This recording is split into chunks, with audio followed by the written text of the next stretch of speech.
Καλησπέρα σας. Η αναγόρευση της καθηγήτριας κυρίας Solange Peters, επίτιμη διδάκτορα της Ιατρικής Σχολής του Εθνικού και Καποδιστριακού Πανεπιστημίου Αθηνών, θα ξεκινήσει με την προσφώνηση από τον πρίτανη του Εθνικού και Καποδιστριακού Πανεπιστημίου Αθηνών, καθηγητή Γεράσιμο Σιάσο.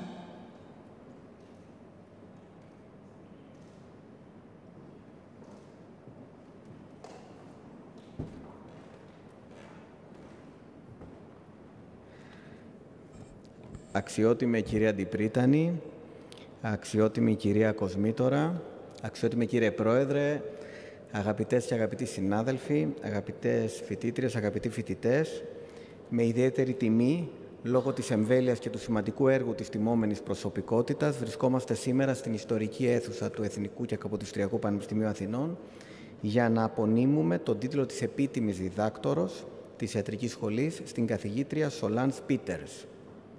Η πορεία της καθηγήτριας Peters είναι πραγματικά αξιοθαύμαστη. Μετά την ολοκλήρωση του διδακτορικού της στην ιατρική στο Πανεπιστημιακό Νοσοκομείο της Λοζάνης, ακολούθησε μια διακεκριμένη σταδιοδρομία που την κατέστησε διεθνώς κορυφαία επιστήμονα στον τομέα της ογκολογίας του θώρακα. Οι ερευνητικές της προσπάθειες έχουν φέρει εξαιρετικά αποτελέσματα σε τομείς όπως η ανακάλυψη και επικύρωση βιοδικτών, οι πολυτροπικές προσεγγίσεις στο μη μικροκυταρικό καρκίνο του πνεύμονα και οι νέες ανοσοθεραπείες. Σήμερα, ως πρόεδρος του Τμήματος Ογκολογίας του Πανεπιστημιακού Νοσοκομείου της Λοζάνης, ηγείται πρωτοποριακών ερευνητικών προγραμμάτων σε συνεργασία με το Ελβετικό Ομοσπονδιακό Ινστιτούτο Τεχνολογίας και το Ινστιτούτο Λούντβικ, που στοχεύουν σε καινοτόμους συνδυασμούς ανοσοθεραπείας, προσφέροντας ελπίδα σε χιλιάδες ασθενείς που μάχονται τον καρκίνο του πνεύμονα. Η συνεισφορά της, ωστόσο, δεν περιορίζεται μόνο στην έρευνα. Η καθηγήτρια Peters έχει διαδραματίσει καθοριστικό ρόλο και στην εκπαιδευτική κοινότητα, διαπλάθοντας τη νέα γενιά ογκολόγων με το πάθος και την αφοσίωσή της. Η ακαδημαϊκή πορεία της τιμόμενης συνοδεύεται από την ανάληψη σημαντικών και εξαιρετικά τιμητικών διοικητικών θέσεων, οι οποίες υπογραμμίζουν την αδιαμφισβήτητη συμβολή της στην αντιμετώπιση των σύγχρονων προκλήσεων στην ογκολογία. Διετέλεσε η νεότερη πρόεδρος στην Ευρωπαϊκή Εταιρεία Ιατρικής Ογκολογίας, όπου ίδρυσε την Επιτροπή Women for Oncology, προωθώντας την ισότητα των φύλων στον ιατρικό τομέα και εμπνέοντας αμέτρητες γυναίκες επιστήμονες να ακολουθήσουν το παράδειγμά της. Επιπλέον, μεταξύ άλλων, η ηγετική της θέση στην Ευρωπαϊκή Πλατφόρμα Ογκολογίας Θώρακος, όπου υπηρετεί ως πρόεδρος της Επιστημονικής Επιτροπής και μέλος του Συμβουλίου του Ιδρύματος, αποδεικνύουν την ικανότητά της να γεφυρώνει την ακαδημαϊκή έρευνα με την κλινική πράξη.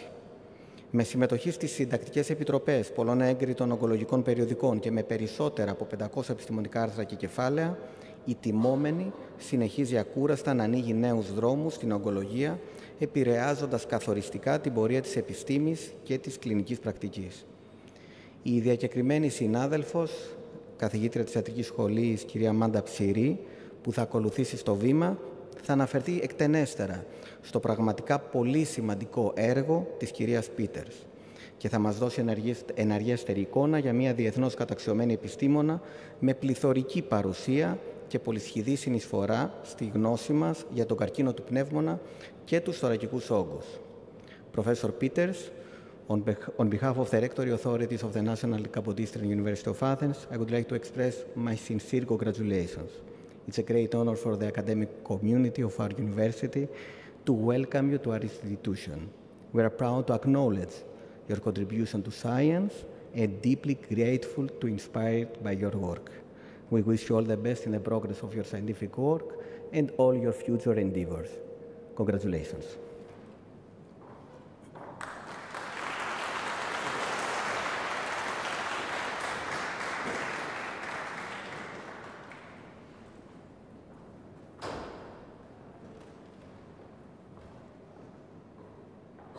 Θα ακολουθήσει η παρουσίαση του έργου και της προσωπικότητας της τιμωμένης από την καθηγήτρια της Ιατρικής Σχολής, κυρία Αμάντα Ψηρή.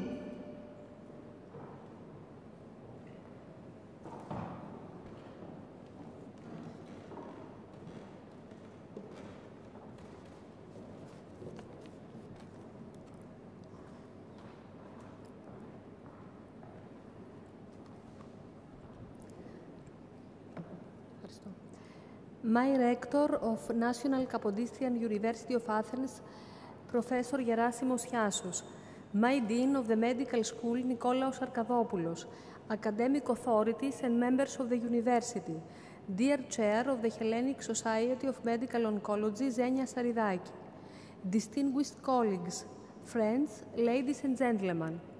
Today, we are honored to award the title of Doctor Honoris Causa of NKUA to Professor Solange Peters. This is a significant moment for us and for Professor Peters, whose outstanding contributions in medical oncology have inspired many oncologists in Greece. It is also a special occasion for the faculty of NKUA, as Professor Peters has shown a strong dedication to research, education, and patient care throughout her career. We acknowledge her commitment to excellence, equity, and social responsibility. We aim to instill these values in our students so they can navigate the global and complex world while keeping the individual at the forefront. Professor Peters' background in an academic, a family deeply rooted in academia, has greatly influenced her accomplishments. Public service has significantly influenced her career path. Her parents, both esteemed in their fields, instilled in her a love for democracy, equity, and inclusion. Both of them were doctors and members of the parliament. It was from this nurturing environment that her life's mission began to take shape. She received both her doctorate in medicine and PhD from the University of Lausanne. After completing her clinical education in medical oncology and molecular biology in Switzerland and Italy, Professor Peters has specialized in thoracic tumors, lung cancer, and pleural tumors. Her main fields of scientific interest are new biomarker discovery and validation in preclinical and clinical settings, multimodality strategies for locally advanced non-small cell lung cancer, and cancer immunotherapy. Solange is a full professor and director of medical oncology and the thoracic malignancies program in the Department of Oncology at the University Hospital of Lausanne in Lausanne, Switzerland. In addition, she is a scientific committee chair and foundation council member of the European Thoracic Oncology Platform. Among her many accomplishments, she was recently nominated as the Strategic Advisory Board President of the Paris Cancer Cluster, President of the Swiss Academy of Multidisciplinary Oncology, and Vice Rector of the Swiss National Cancer League. Solange was awarded by the GO2 Foundation for Lung Cancer, a merger of the Lung Cancer Alliance and the Bonnie J. Addario Lung Cancer Foundation, with the 2019 Bonnie Addario Lectureship Award for her emphasis on groundbreaking biomarker research, improving access to care for lung cancer patients worldwide, and supporting the advancement of women in oncology. She also received the Daniel C. Ide Lectureship Award for Medical Oncology from the International Association for the Study of Lung Cancer in 2024. Professor Peters became the youngest president of the European Society for Medical Oncology from 2020 to 2022, leaving a strong mark on the future of global oncology. She created the Women for Oncology Committee and developed a wide range of educational activities that transformed ESMO into the leading oncology society. Solange was, to date, the most inspiring and impactful ESMO president, a role model for oncologists, especially women oncologists, for her commitment to groundbreaking science, out-of-the-box thinking, her efforts to close the gender gap, her initiatives towards equity, diversity, and inclusion. Solange is the president of the International Cancer Foundation, which was founded by ESMO, ESMO's desire to share resources and bridge the gap in cancer care for underserved communities, especially in low and middle-income countries, led to the development of ICF. ICF's projects include the SILK project, which aims to reduce the high mortality rate of breast cancer in Kurdistan, a challenging project given the limited healthcare resources in the region. Additionally, ICF is involved in providing breast and cervical cancer screenings in conflict-affected regions in Cameroon, as well as administering HPV vaccinations for young girls, among other initiatives. Solange Peters has authored more than 500 peer-reviewed manuscripts and book chapters. She also serves as an associate editor of the Annals of Oncology and of ESMO Open, as well as the co-editor-in-chief of lung cancer. She is also on the editorial board of several other oncology journals. Solange is a dedicated professional and a person of remarkable personal qualities. Her endless source of energy, optimism, and positive thinking are truly inspiring. Her resilience and determination are a testament to her character and serve as a source of inspiration for all of us. Solange has mentored numerous Greek oncologists and supported the W4O Greece initiative. She has collaborated with professors from NKUA on oncology projects and has advocated for Greek oncologists to hold leadership positions in ESMO.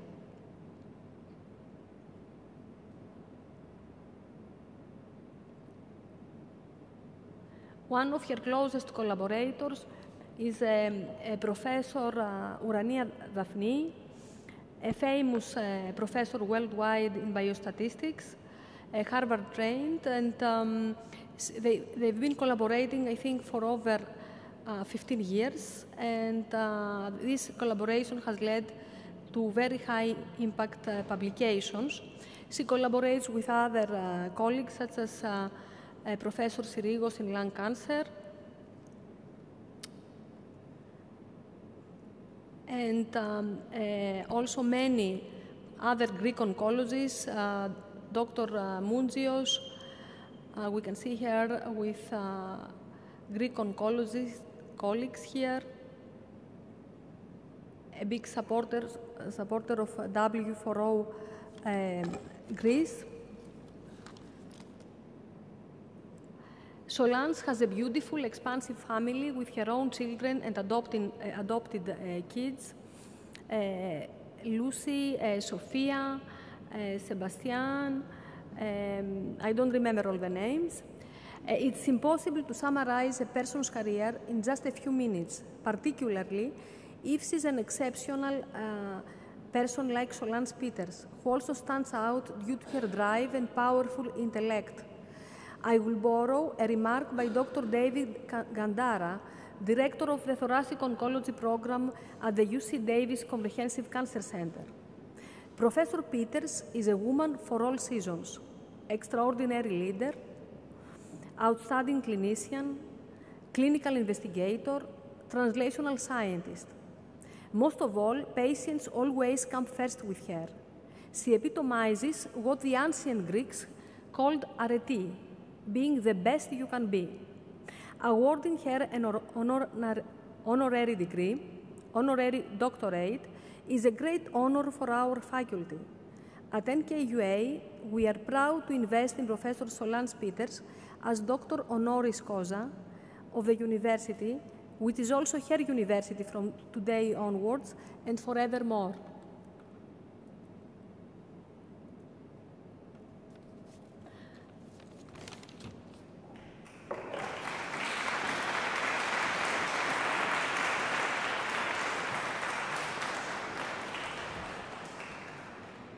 Αναγόρευση της τιμωμένης. Ανάγνωση των κειμένων του ψηφίσματος της Σχολής, της Αναγόρευσης και του διδακτορικού διπλώματος από τον Πρόεδρο της Ιατρικής Σχολής, καθηγητή Νικόλαο Αρκαδόπουλο.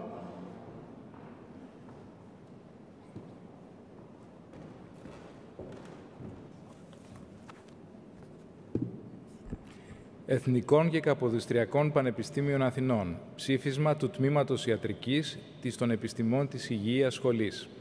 Τύχη αγαθή, πριτανεύοντος εν το Αθήνησιν Εθνικό και Καποδιστριακό Πανεπιστημίο, Μελετίου Αθανασίου Κ. Δημοπούλου, κοσμητεύοντος εν των Επιστημών της Υγείας Σχολή Εμμανουήλ Α. Πικουλή και προεδρεύοντος εν το της Ιατρικής Τμήματι Γερασίμου Δ. Σιάσου, έδοξεν ομοφόνος στο τμήματι, Solange Peters, τα του ασκληπιού έργα μέγιστα επισταμένην, την ιατρικήν επιστήμην έργοτε και συγγράμμασιν προαγαγούσα και την εαυτής φιλανθρωπίαν πολλαχή επιδειξαμένην, προς δε τούτης εύνουν της έλυση διατελούσα, επενέσετε αυτήν και του της ιατρικής τμήματος διδάκτορα επίτιμον αναδείξε.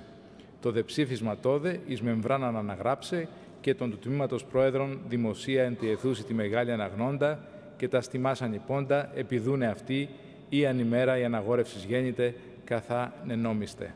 Εγένετο Αθήνησιν μηνός Αυγούστου 31η έτους 3ου και 20ου και δυσχυλιοστού από Χριστού γεννήσεως. Ο του της Ιατρικής Τμήματος Πρόεδρος Γεράσιμος Δ. Σιάσος. Αναγόρευσης. Επιδίπερ το Τμήμα Ιατρικής της των Επιστημών της Υγείας Σχολής του Αθήνησιν Εθνικού και Καποδιστριακού Πανεπιστημίου, Solange Peters, αξία αναπέφυνε του επιτίμου διδακτορικού αξιώματος, η δε της των Επιστημών της Υγείας Σχολής, του τα παιδέξατο, και ο πρίτανης της σχολής νόμι επινεύει, διατάφτα εγώ, Νικόλαος Φ. Αρκαδόπουλος, καθηγητής της Γενικής Χειρουργικής, νύνδε του Τμήματος Ιατρικής Πρόεδρος, χρώμενος στη δυνάμει, ειν παρά των Πανεπιστημιακών Νόμων και του Τμήματος Έχω Λαβών, Solange Peters, επίτιμο διδάκτορο του Τμήματος Ιατρικής της των Επιστημών της Υγείας Σχολής, του Αθήνησιν Εθνικού και Καποδιστριακού Πανεπιστημίου, δημοσία αναγορεύω, και πάσα σε αυτή τας προνομίας, τα στο πανεπιστημιακό τούτο αξιώματι παρεπομένας από νέμο. Εγένετο Αθήνησιν μηνός Σεπτεμβρίου, 6η και 20η έτους 4ου και 20ου και δυσχυλιοστού από Χριστού γεννήσεως. Ο του της Ιατρικής Τμήματος Πρόεδρος Νικόλαος Φ. Αρκαδόπουλος. Ελληνική Δημοκρατία. Πριτανεύοντος εν το Αθήνησιν Εθνικό και Καποδιστριακό Πανεπιστημίου Γερασίμου Δ. Σιάσου, καθηγητή της Καρδιολογίας Μοριακής Καρδιολογίας. Κοσμητευούσης εν των Επιστημών της Υγείας Σχολή Παγώνας Δ. Λάγιου, καθηγήτριας Υγιεινής Επιδημιολογίας. Προεδρεύοντος εν το της Ιατρικής Τμήματι Νικολάου Φ. Αρκαδόπουλου, καθηγητού της Γενικής Χειρουργικής. Solange Peters, αποδόγματος ομοθήμου της των Επιστημών της Υγείας Σχολής, εις τους επιτίμους διδάκτορας εγκρίνομεν, μηνός Σεπτεμβρίου, 6η και 20η έτους 4ου και 20ου και δυσχυλιοστού από Χριστού γεννήσεως. Ο πρίτανης Γεράσιμος Δ. Σιάσος, η κοσμήτωρ Παγώνα Δ. Λάγιου, ο του της Ιατρικής Τμήματος Πρόεδρος Νικόλαος Φ. Αρκαδόπουλος.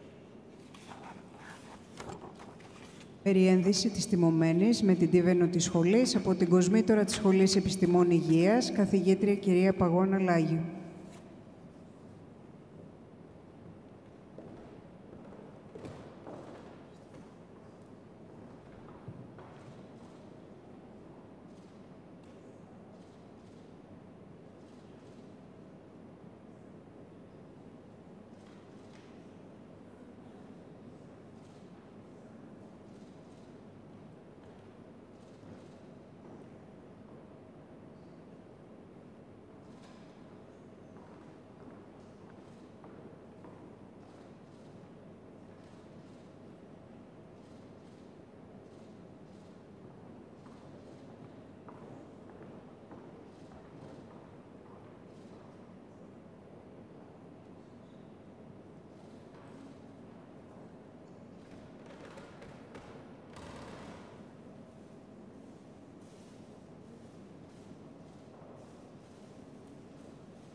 Θα ακολουθήσει η ομιλία της τιμόμενης καθηγήτριας, κυρίας Solange Peters, με τίτλο «Diversity, Equity and Cancer».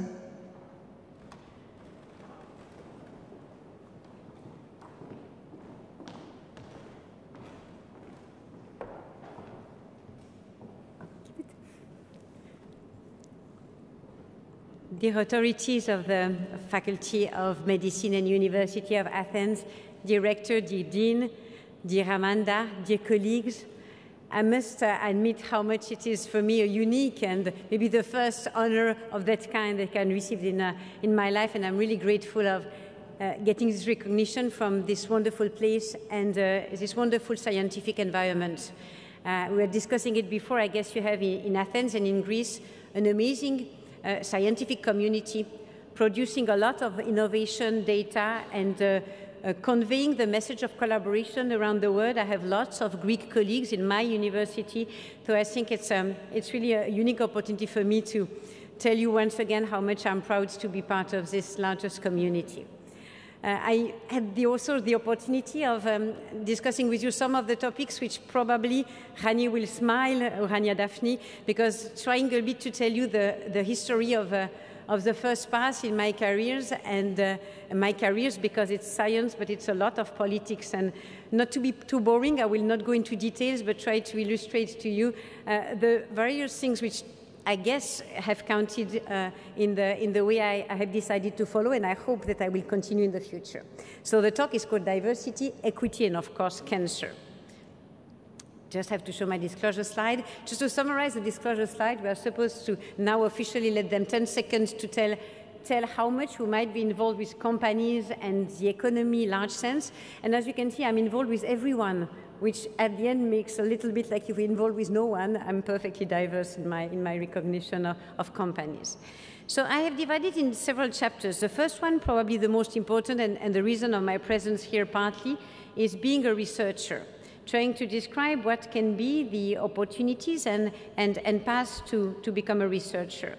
And I will start with the last publication we made with one of my young colleagues, Dr. Meyer, and with the group of New York. We summarized how we could over time describe and explain how the cancer is built, the oncogenesis, through basically many phenomena, including the immune system. But in that paper, we wanted to describe the mutations, the genetic alterations, which are many now, which can be targeted, but describe and explain why a cancer happens in a patient who has smoked, but also very often in patients who have not smoked. And in the right table, that of course you cannot read, we are describing the various therapies which have been developed after the discovery of the genetic alterations. And this work represents probably 20 years of work. And one little piece of this cake, a yellow one, was maybe the founder of my career, and Amanda quoted it. We started to work when I was maybe 20 years ago in oncology on one of these alterations called ALK. ALK is basically an interesting protein which usually is not expressed in normal tissues. It's just expressed in the embryonic life, and then it's not expressed anymore. And ALK, if you activate it in a transgenic mice, just make it expressed, you will see in the lung of the mice hundreds of cancers to develop, meaning that it's necessary and sufficient to completely develop a cancer phenotype, the cancer characteristics. It was first discovered in a very specific type of hematological malignancies, a lymphoma ALK-positive T-cell lymphoma, and thereafter discovered in many diseases, some neurological disease, but also lung cancer. In lung cancer, this expression of the protein is related to a rearrangement of the chromosome, which puts a promoter in front of the gene, allowing the gene to be expressed, so what we call translocations. And we have discovered today more than 30 translocations, which lead to the unfortunate expression of the protein, because like in the mice, when it's expressed in the lung, it creates a cancer. And basically, in lung cancer, it represents 1 to 4% of all the lung cancer cases today. So that's where we started our work with Rani Daphne and the ETOP. It was in facing this idea of understanding how this cancer can be built genetically. We decided first to create a repository of all the lung cancer cases we could find in Europe in a collaborative way. And we needed lots of tissue, so we took resected cancers. And we wanted to make it feasible. So we told the centers you can keep the tissue, but we centralized the data, so that everybody was willing to participate, because they didn't have this very difficult thing to send tissue out of your institution. And we created, first of all, a descriptive of our patient population, and you can see on the map how many European countries, collaborative groups, and centers we have. And then we created, of course, a bank, which we could really describe with tumor tissue. Then we organized the tumor tissue in what we call tissue microarrays, meaning that you can work on them all together in parallel. And of course, we extracted the DNA of all of these tumors in order to have everything established, to know more, to generate hypotheses. Is this genetic alteration important? To create a platform to answer the question from all the colleagues, is this new gene something that I should study or not?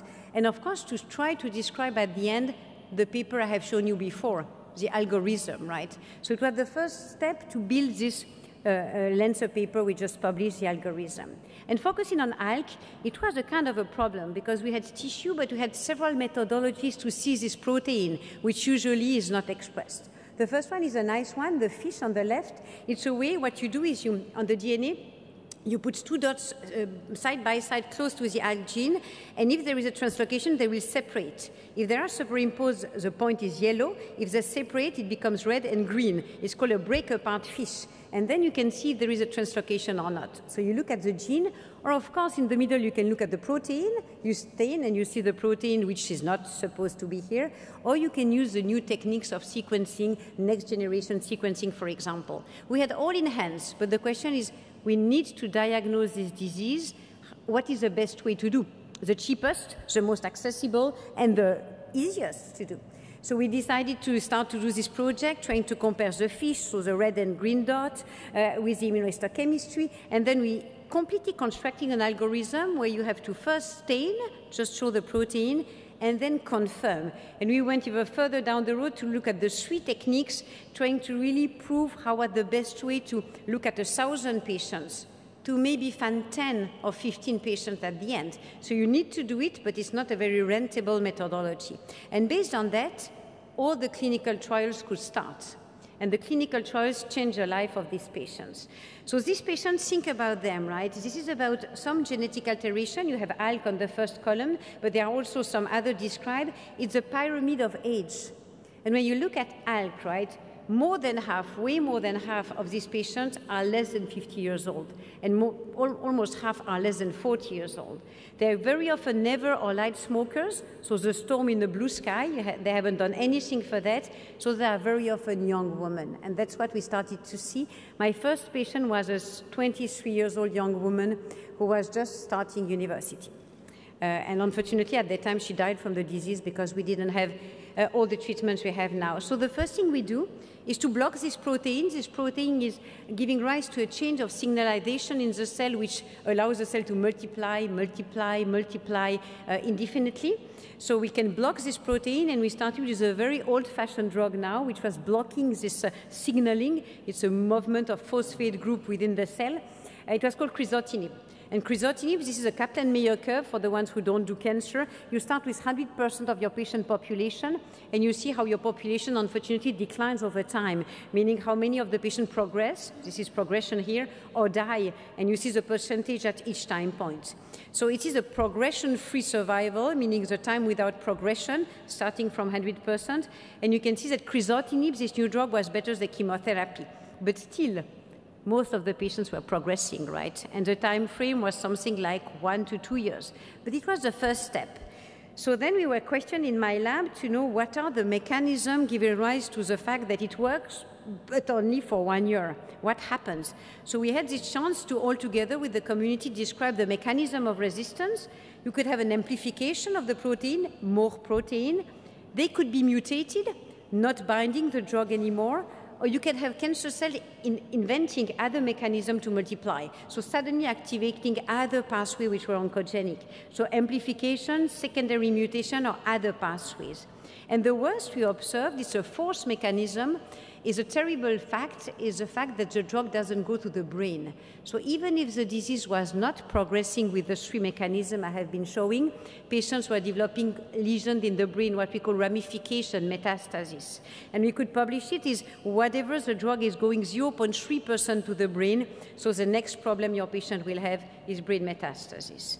So knowing all that, the mechanism, the brain, I was approached by Roche, with one of my colleagues, Tony Mock from Hong Kong, to ask us, can you help us building and growing this new drug? We have a compound which prevents secondary mutation, goes to the brain, and is a better affinity, had a better affinity for ALK. Can you help us bring it to something reliable for patients. And we did it. This was my first New England paper, Journal of Medicine, the largest, I would say, publication in the world of medicine, where we compared alectinib with crizotinib, this very first generation. And on the right, you can see how much alectinib is better than crizotinib, which you remember was better than chemo, but also give rise to a kind of a plateau, so really long-term benefit. And guess what? It was completely protecting the brain. As you can see on the upper part of the slide, this is a cumulative incidence of brain metastasis. So when the curves goes up, it means that you have brain mets developing, and you can see that the alectinib, there was very few brain metastasis, very few brain lesions. And this is a survival curve. So what was interesting in that trial, in the patient who did not immediately receive crizotinib, got crizotinib later on, and suddenly you can see that more than half of these patients were alive at 5 years. The median time of survival of lung cancer is usually less than a year. So it was quite amazing. And I must say today with even better compound than this one, because it continued. At the time being, we can say that probably survival of this patient will be around 10 or 15 years at least, just by sequencing treatment, as compared to 1 year. What was quite interesting is the group, right, suddenly Roche came to me asking me if I was thinking it's a good idea to give it in the surgical setting. So you go to do surgery to this patient. Should you give this drug after surgery? Because this patient relapses a lot. When you do surgery for lung cancer, unfortunately, half of these patients, this is not breast cancer, half of the lung cancer patient relapse.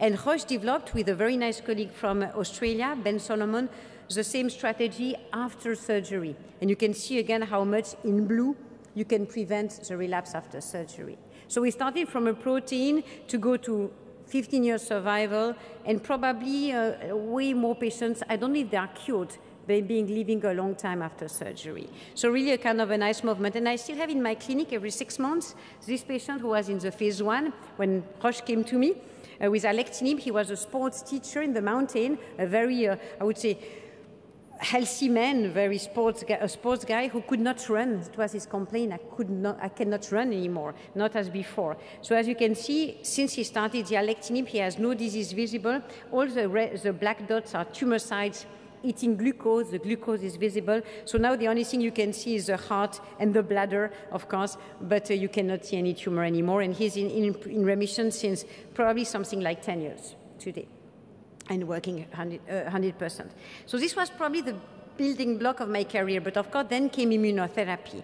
So one thing is serendipity. I must say my ALK story was pure chance, good luck. I fell on something good. It could not have happened.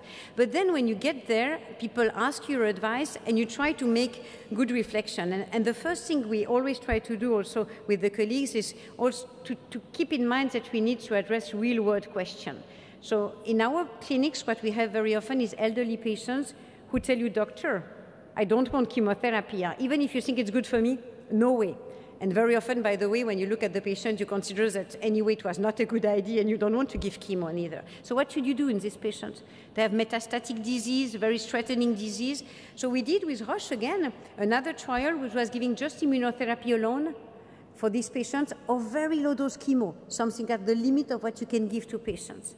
And you divide by 2 the toxicity, you multiply by 2 the survival, and the patients have a way better quality of life. And this went through, surprisingly, the European recognition, all of these things I tell to you, it's fully reimbursed in all European countries in the trial. And this was a difficult trial to run, I must say. And last but not least, we need to consider nowadays that the pharma industry is a partner in building. It's not always easy because they don't have the same perspective as we have. Very often we have the patient in front, they have the market in front. But this is not incompatible. And for example, in the field of immunotherapy, we developed after surgery a whole range of adjuvant, as we call immunotherapy, giving immunotherapy to cure more patients with MSD, Merck Sharp and Dome. And it was a very nice collaboration because we built the protocol. They have let us build the protocol. They paid for the trial, but we were perfectly free to decide what we wanted to ask. And I think this kind of model helps us kind of demystification, help us to work with the pharma company without always thinking that they are bad thinkers. They are not. We just need to be together in guiding and in building. So this is more or less a flexible model, the non-answered question and some good luck, right? That is a career. But more importantly, that the community. lung cancer is a family. We got to recognize it during COVID, mainly because we were missing each other, probably. And you can see on the left, it's the most important group. We are 4. But what is interesting in the middle, it's the lung cancer family meeting in Chicago every year. On the left is the Paris-Saclay group I work with in Paris. And down, it's the Women for Oncology. At the American Society of Clinical Oncology meeting, you can see the crowd. These are the women for oncology just taking a picture by chance in front of an auditorium. We could have had more, but it was just the ones who were there, right? So it's a family, and that's helped a lot. Passing through the science, I just would like to stress one thing. All these academic trials we've been doing are threatened, is threatened now. Academic research is deeply threatened. First of all, because the countries, I don't know about Greece, I will be interested you tell me, but in Switzerland it's the case, the academic funding is going down. There's less and less support from the state to support academic trials and academic research.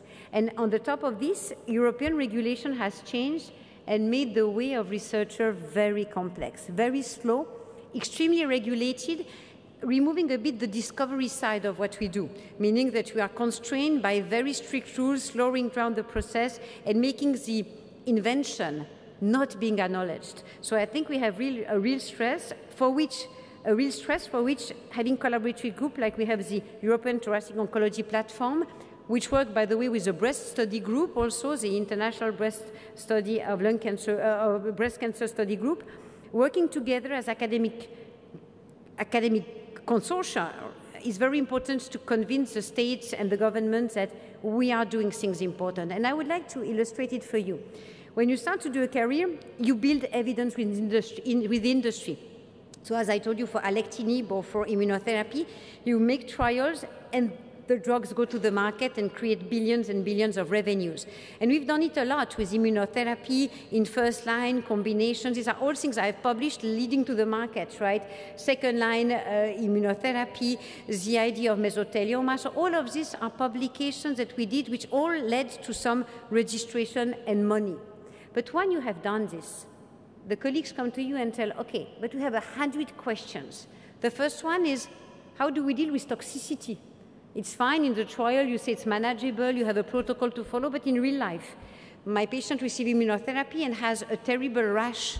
He's so tired that he cannot work, or he has a diarrhea 10 times a day. What should we do? So it is a task of the community to complete what the pharma industry is doing. So we have to write and to study what the pharma will not study, which means the limitations and the management of the toxicities of what we do. So we've been writing almost everything all together about toxicity of immunotherapy, management, re-challenge. Somebody had a rash, can you restart later on again with the same drug? So all of these kind of things, it's going to be for us, because the pharma industry has no reason to limit the registration of drugs, which is fine, but we need to do that. Same thing when you think about biomarkers. If you have a drug approved in all patients, why would they define biomarkers? Because they have the whole market. So it's going to be us to find the biomarkers, to select the right and the wrong patients. And we do it in academic groups. And last but not least, there are rare disease entities, mesothelioma, thymic malignancies, or very rare molecular alterations that only small groups and academic groups will study because they don't represent money. They are not a market. So the academic research is filling the gaps, and we cannot do without the academic research. Close the chapter of research. So let's speak about the political part and the policy part. So first of all, being a citizen.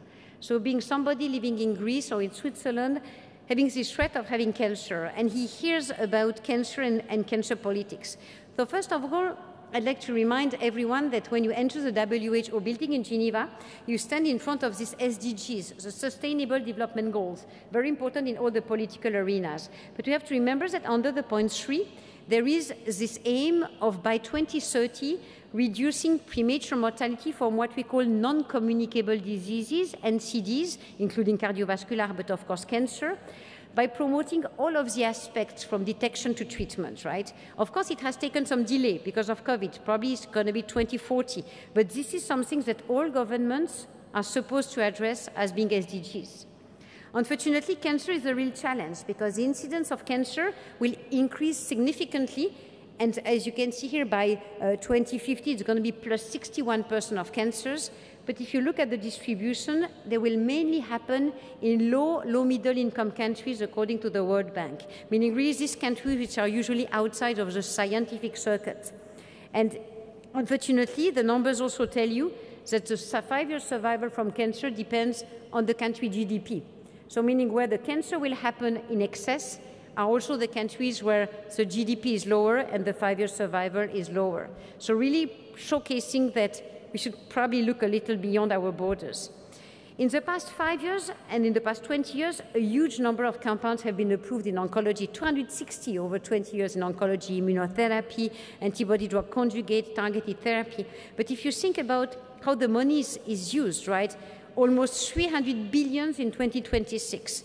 The little orange parts that you cannot see at the top of the column are these countries with low, middle-income countries. So meaning that these countries are not part of the market of drug and expenditures for oncology. And meaning again that in every country, including ours, we need to prioritize. But in these countries, we have to build an essential list for medicines to make sure that they have access to the most important thing. What we did in ESMO is to try to help any kind of country, right, to prioritize. And Rani Daphne is one of the leaders there, if she's not even has invented it. It's the ESMO magnitude of clinical benefit scale. The idea is to rank the drugs from 5, which is the best, to 0 to 1, from A to C, depending if it's curative or not. 5 is the best, A is the best, and to help countries to prioritize, not according to money. We don't speak money. According to the magnitude of benefit, which can be measured by time without disease, can be measured by survival, but it's also measured by toxicity and by quality of life. So this is really something that is used in every government, from Japan to Australia, Pakistan, India, Switzerland, to try to convince that we need this drug to be reimbursed. And since 2019, the WHO has recognized CMCBS as being one of the criterion for the essential medicine list. So really making it a tool that is going to be being used worldwide. Unfortunately, if you look at the MCBS score and the cost of a drug, these are not correlated. Think about an example. If you go to a good restaurant, a very good restaurant, you're happy to pay a very expensive price.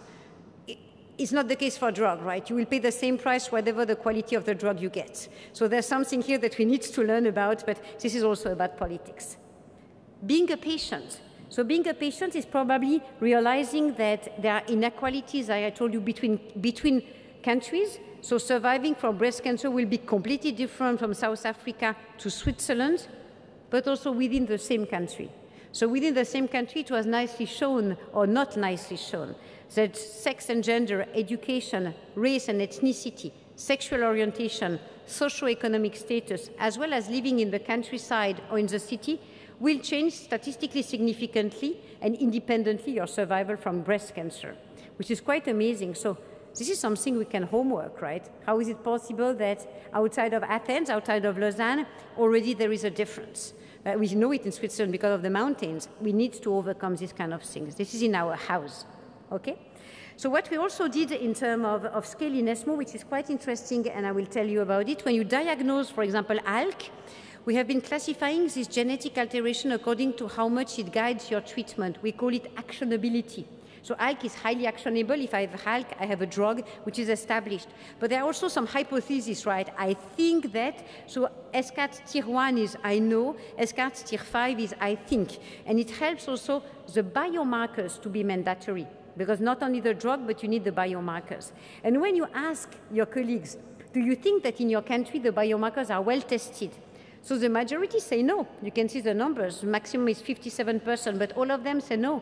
Probably in my country, maybe 30% of the lung cancer patients have the right diagnosis, right?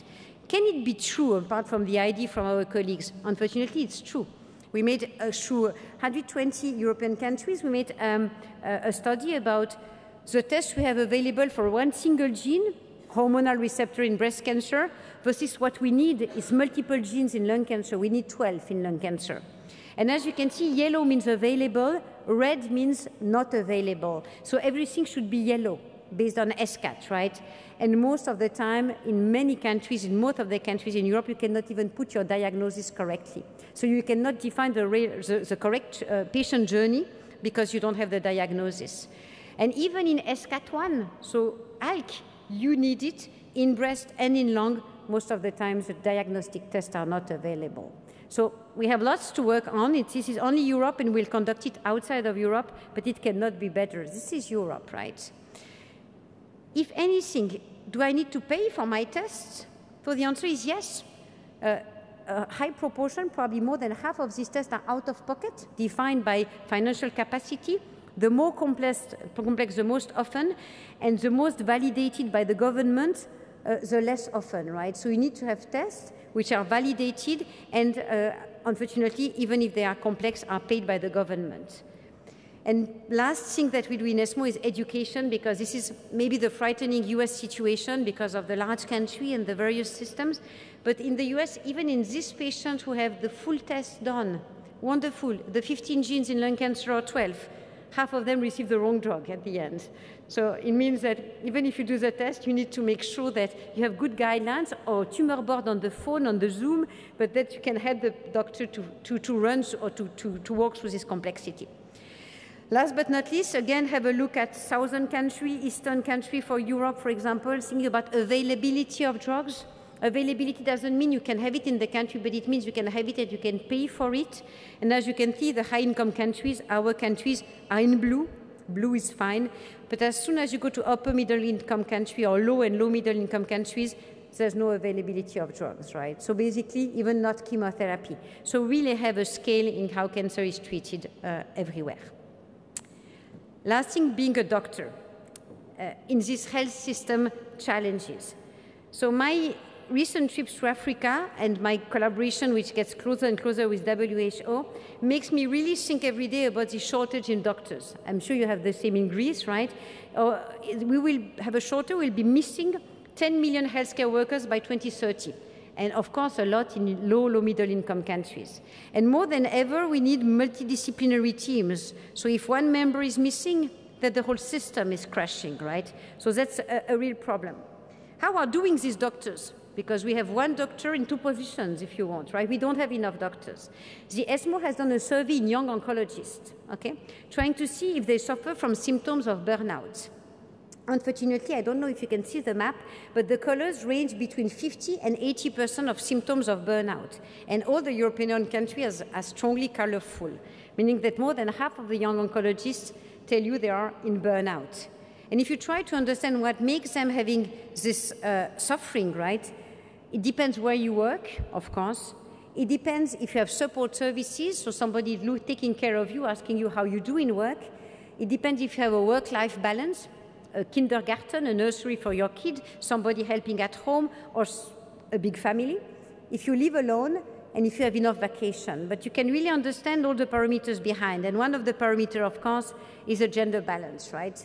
We keep in mind that 80% of the health is taken by women, but still women are paid roughly in Europe 28% less than men.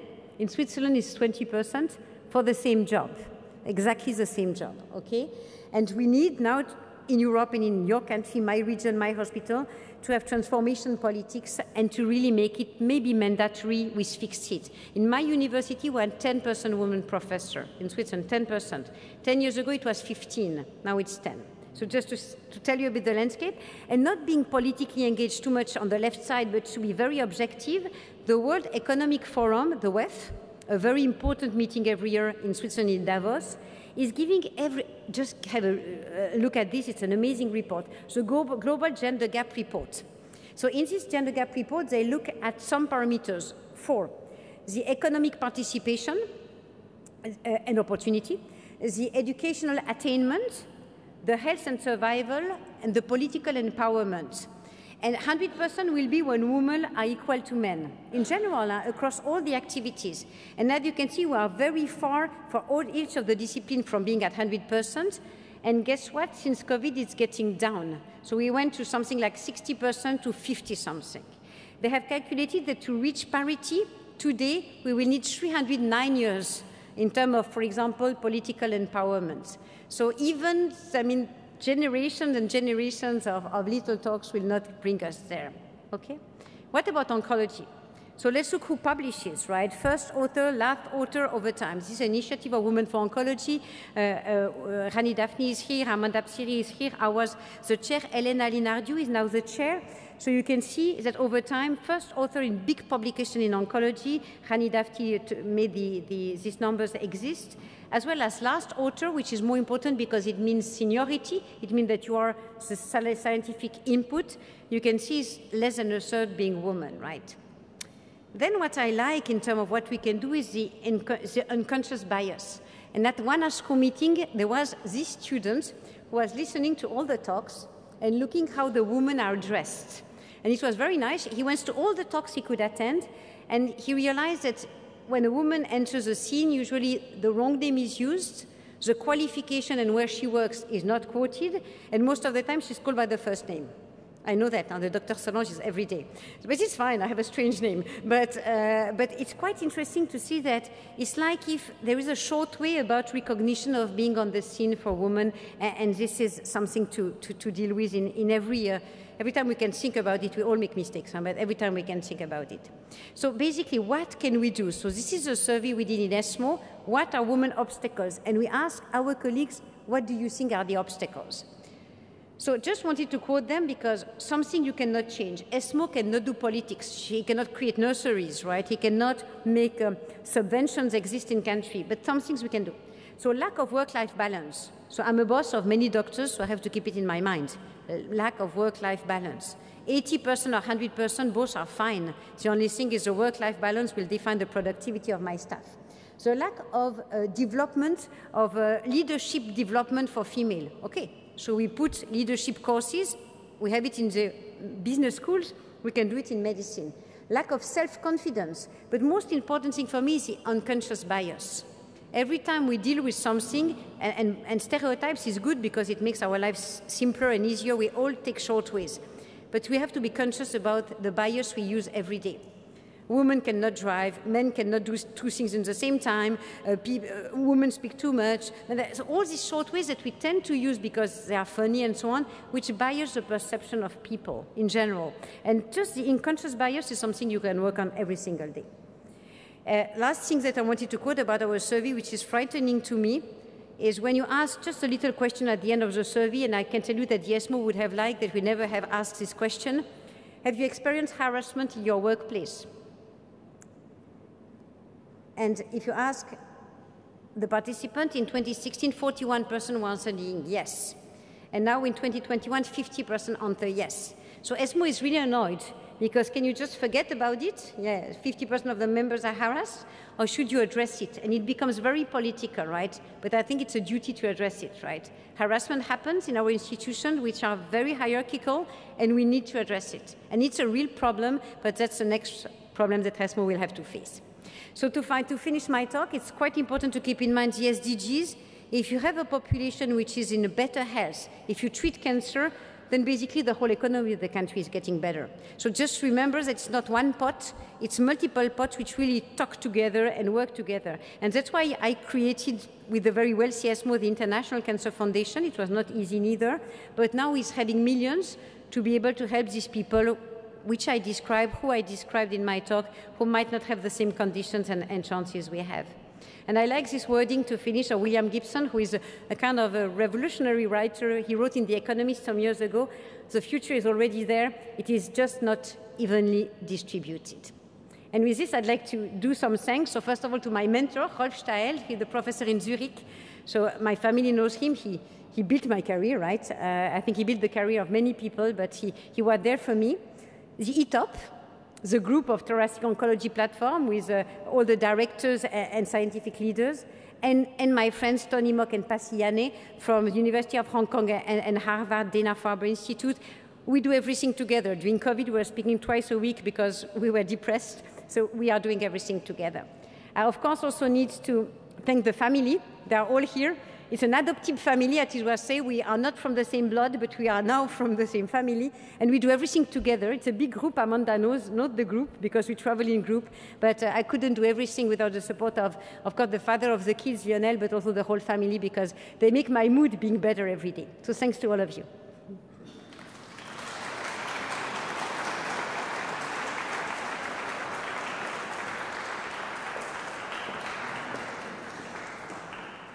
θα ακολουθήσει δεξίωση στο Πολιστικό Κέντρο του Πανεπιστημίου Αθηνών, Ακαδημία 48 και ΣΥΝΑ.